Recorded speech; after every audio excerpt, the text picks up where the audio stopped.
Bom dia a todos.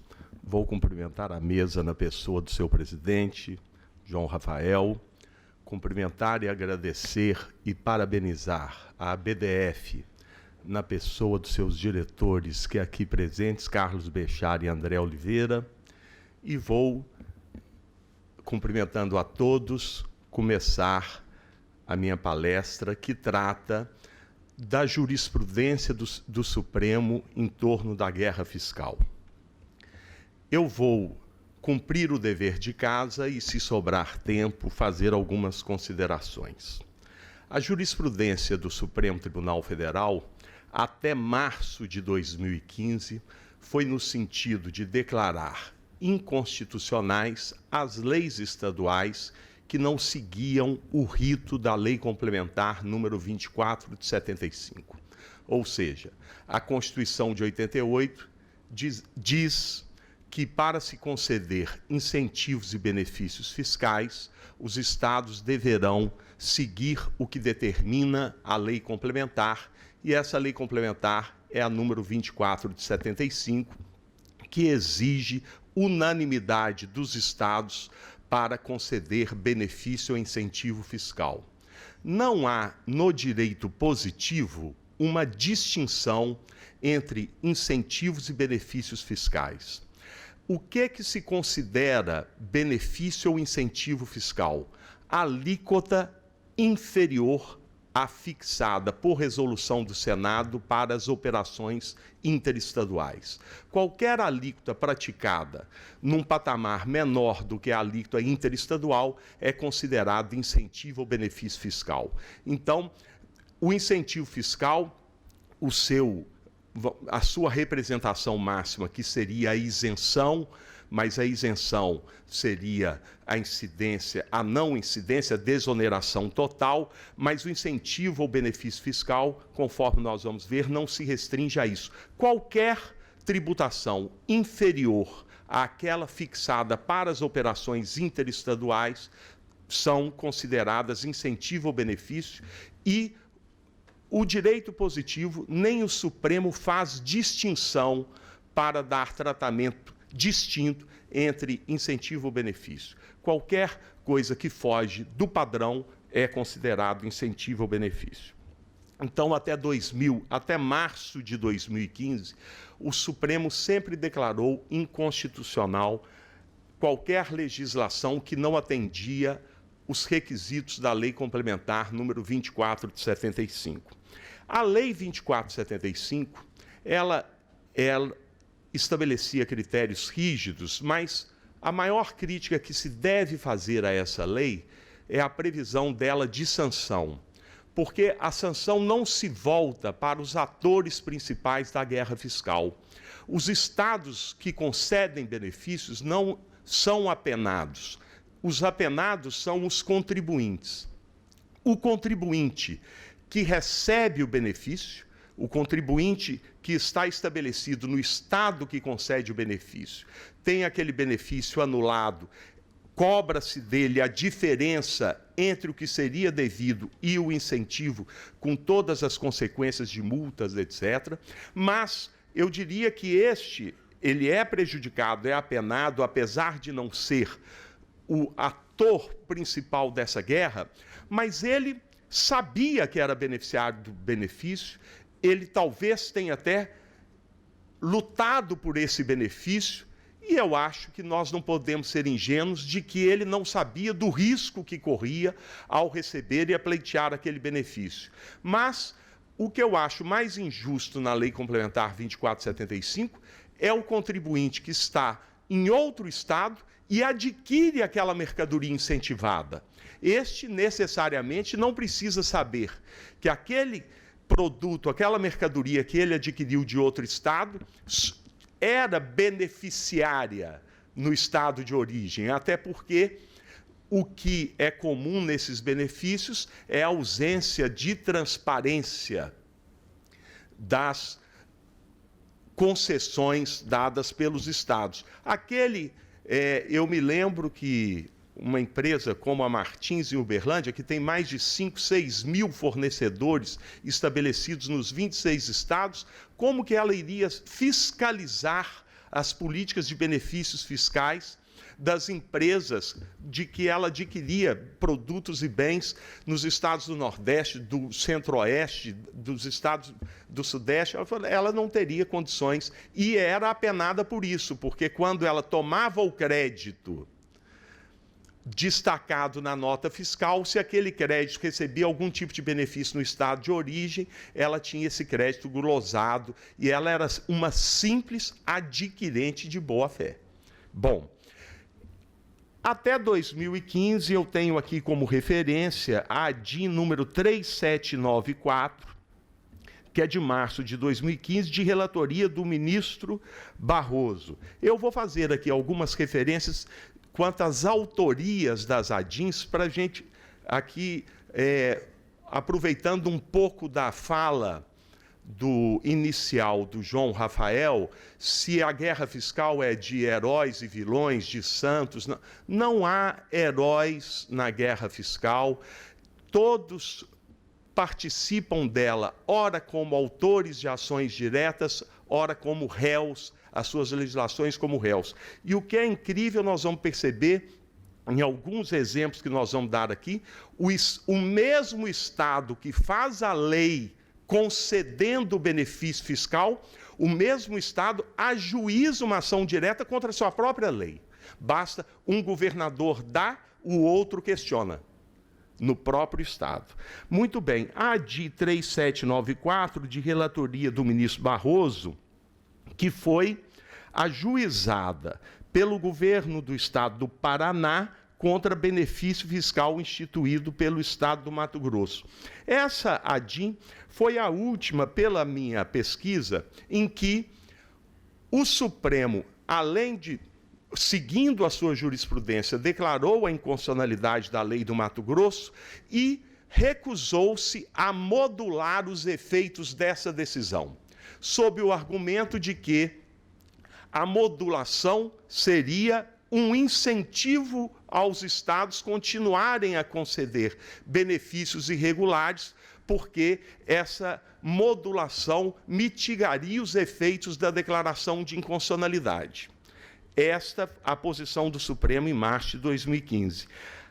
O Supremo, pelo mesmo relator, ministro Barroso, mudou o seu entendimento em março de 2015 com a ADIM 4481. Agora, veja bem, aquela primeira que eu fiz referência, o autor da ADIM era o Estado do Paraná. Aqui, o autor é a Confederação Nacional das Indústrias, que ajuizou a ADIM contra duas leis do Estado do Paraná. Então, o Paraná era autor da primeira contra o Mato Grosso. Aqui ele é réu, entre aspas, controle concentrado, mas é uma ADIM que queria atacar duas leis do Estado do Paraná. E, neste momento, o mesmo ministro Luiz Roberto Barroso, que, num primeiro momento, disse, olha, eu não posso modular porque eu estou transformando essa lei, dando a essa lei aquilo que se chama de uma inconstitucionalidade útil. É inconstitucional, mas aqui o Supremo, ao modular, reconhece o fracasso do Supremo como guardião da Constituição na questão da guerra fiscal, ou melhor, a sua ineficiência.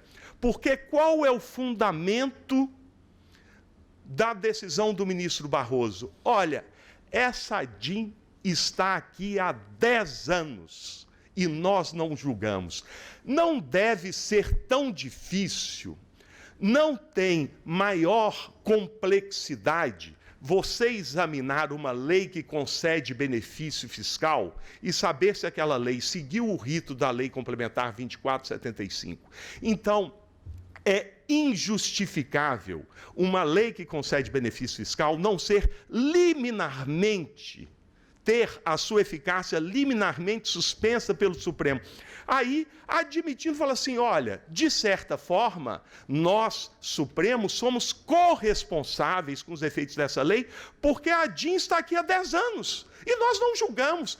Como que eu posso apenar o contribuinte que simplesmente seguiu a lei? Simplesmente seguiu a lei. Então, por esta razão, o Supremo, a partir de março de 2015, modulou os efeitos da sua decisão a partir do momento da sessão que julgou inconstitucional a lei do Paraná. Depois disso, em mais 2 ocasiões, a ADIM 3796 e a ADIM 2663, tanto o ministro Gilmar Mendes e o ministro Luiz Fux, também uma ADIM, olha só, sempre o Paraná em homenagem à Betina, a ADIM 3796, ajuizada em setembro de 2006, pelo governador do estado do Paraná, contra a lei paranaense, 15.054. E depois a ADIM 2663 do Rio Grande do Sul, mais uma vez, ajuizada pelo governador do estado do Rio Grande do Sul contra a lei 11.743 do Rio Grande do Sul. O mesmo estado que concede a lei, depois muda o governo, este governador questiona a sua própria lei.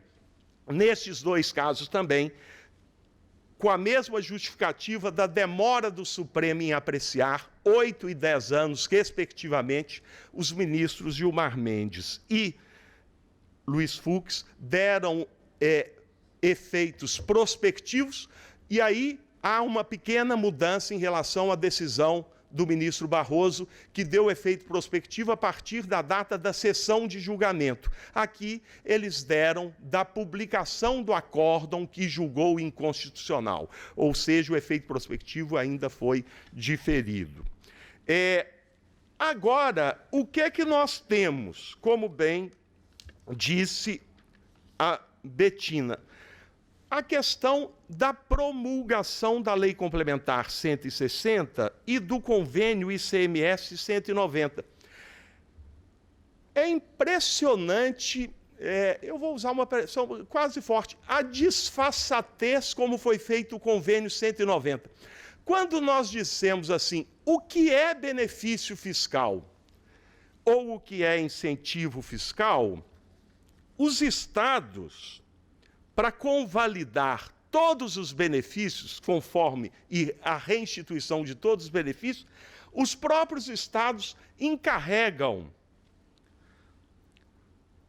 no convênio 190 de dizer o que é benefício fiscal, que eles confessam terem sido dados irregularmente. Aí os estados, assim, para fim de convalidá-los, e nós vamos ver, até 2032, isenção, redução de base de cálculo, manutenção de crédito, devolução do imposto, crédito outorgado ou crédito presumido, dedução do imposto apurado, dispensa de pagamento, dilação do prazo para pagamento, antecipação do prazo para apropriação do crédito ICMS, financiamento do imposto, crédito para investimento, remissão, anistia, moratória, transação, parcelamento em prazo superior estabelecido. E aí, depois de arrolar 16 itens como benefícios fiscais irregulares, os estados dizem assim, outro benefício ou incentivo, sob qualquer forma, condição ou denominação do qual resulte direto ou indiretamente exoneração, dispensa, redução, eliminação total ou parcial. Ou seja, além de 16 categorias, tem uma 10ª, assim, qualquer outro que eu não estou me lembrando agora. Então, depois disso, o que é que começou? Após o convênio 190, tem decisões do ministro Alexandre de Moraes e da ministra Rosa Weber, falando assim, olha, o autor da ação ainda quer continuar com ela? Quer dizer, vocês fizeram um grande acordo, todos dando remissão, ou seja, perdoando tudo que tinha em relação à guerra fiscal e convalidando os incentivos. Alguns, aí na cláusula 10 diz quais são os incentivos e as datas, do modo mais genérico possível. Cláusula 10ª. Olha, a fruição... eu estou convalidando, mas desde que a fruição do benefício irregular, que agora tornou-se regular, não ultrapasse 31 de dezembro de 2032. Quanto àqueles benefícios destinados ao fomento das atividades agropecuária e industrial, inclusive agroindustrial, etc, etc. Depois 2025 e assim vai. Aí, o que ocorre? Quantas ações ainda tramitam no Supremo que já perderam ou não o objeto? Eu entendo que a maioria perdeu, mas a questão está resolvida? Não, porque, como disse a Betina também, o Estado do Amazonas ajuizou o Madin contra a própria Lei Complementar 160, que dá respaldo ao convênio 190. A DIN, ajuizada pelo Estado do Amazonas, fala assim, pô, se vale benefício e incentivo para todo mundo, qual é a vantagem competitiva da Zona Franca de Manaus? Então, deixou de ter essa vantagem competitiva.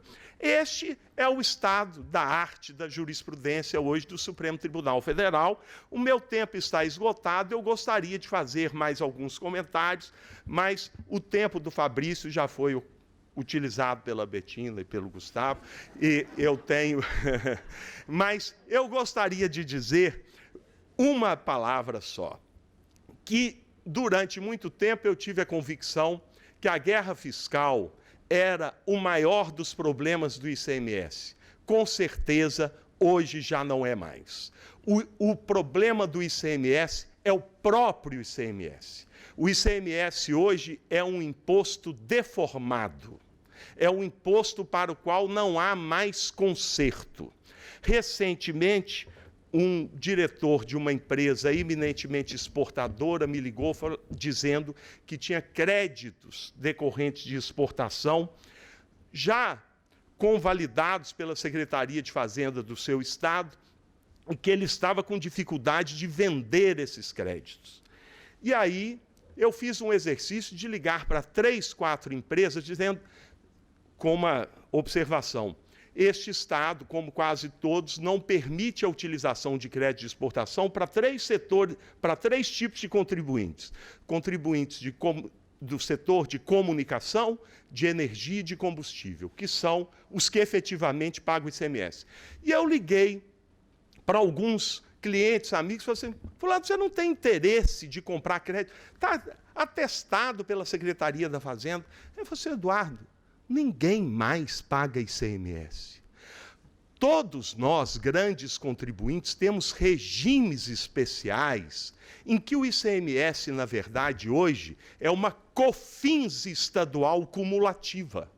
Paga-se 1% sobre a receita bruta, 2% sobre a receita bruta. Essa história de conta corrente, não cumulatividade, nós não estamos nem aí para isso. Nós temos regime especial. E eu dei 3, 4... Todos falaram assim, não, nós não pagamos. Aí eu falei, gente, como é que eu estou desatualizado? Aí pensei, os grandes têm regimes especiais, os pequenos estão no simples. E os do meio correm risco de ser presos se atrasarem um dia o pagamento, de acordo com a jurisprudência do STJ, que vai ser agora reexaminada pelo Supremo, que está criminalizando a inadimplência do ICMS próprio. Então, a guerra fiscal virou fichinha perto dos problemas reais do ICMS, o imposto ultrapassado, ineficaz e que merecia, sim, ser totalmente revisto. Com isso, encerro e agradeço a atenção dos senhores.